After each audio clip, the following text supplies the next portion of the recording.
C'est la fête au village aujourd'hui. Alors je suis à Vitosha, la rue principale, hein, on va dire piétonne de Sofia.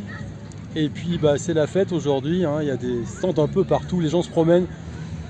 On est dimanche, il fait beau, il y a du soleil et c'est l'insouciance généralisée. Alors c'est quand même un peu paradoxal parce que il y a quelques jours, le 19 exactement, il y a le Parlement européen qui a fait sauter les restrictions concernant l'Ukraine pour pouvoir évidemment balancer des bombes en profondeur dans le territoire russe. Voilà. C'est une sorte de déclaration de guerre virtuelle, hein. On est toujours dans le virtuel, mais enfin les choses se tendent de plus en plus.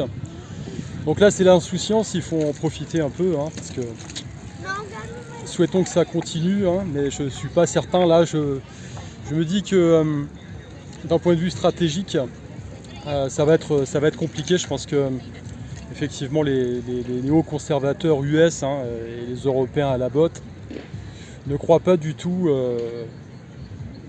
à une contre-offensive, on va dire, russe, hein. Donc ils croient que Poutine bluffe. Voilà. Alors le risque, c'est que effectivement lui ménage la chèvre et le chou, hein, on voit bien.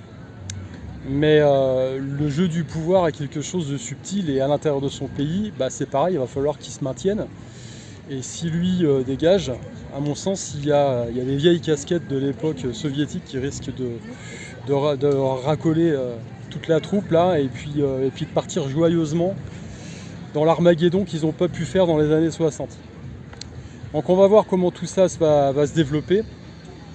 Je pense que d'un point de vue stratégique, parce que là le truc c'est évidemment de pousser l'ennemi à la faute, hein. Donc l'idée c'est effectivement de répliquer et puis d'attaquer un pays de l'OTAN directement, comme ça c'est une déclaration de guerre qui serait plus du tout virtuelle pour le coup. Donc l'autre option, ça serait effectivement de faire exploser une ogive nucléaire sur le territoire russe, hein, que Poutine décide de faire sauter une zone, parce que il y a une petite poussée offensive, hein, sur le territoire. Comme ça permettrait de mettre un petit peu tout le monde d'équerre, puis de dire voilà ce qui risque de se passer à grande échelle si vous me chauffez trop les oreilles. Donc bref, c'est assez, pour moi, c'est assez tendu en ce moment. Voilà. Alors dans tout ça, je vous annonce quand même la sortie prochaine de mon nouvel ouvrage, parce que là, il y a quand même urgence à sortir les projets avant que ça ne soit plus d'actualité, on va dire. Ceci dit, ça sera toujours d'actualité, parce que c'est pour moi vraiment un ouvrage de développement personnel dans la veine de ce que j'avais sorti avec Sanchin.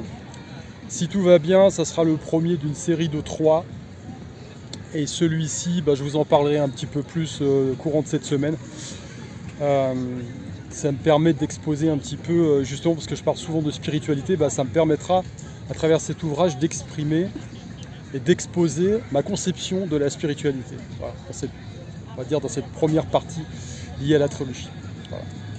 Et écoutez, sur ce, j'essaye de vous faire un petit panoramique, je ne sais pas si ça va marcher. Ça va peut-être pas marcher, je vais faire comme ça. Voilà. Donc ceux qui connaissent, hein, Vitosha, on est au bout de la rue là. Il y a des stands un peu partout, c'est assez cool. Voilà, on profite du soleil et de la chaleur encore. Allez, je vous dis à plus.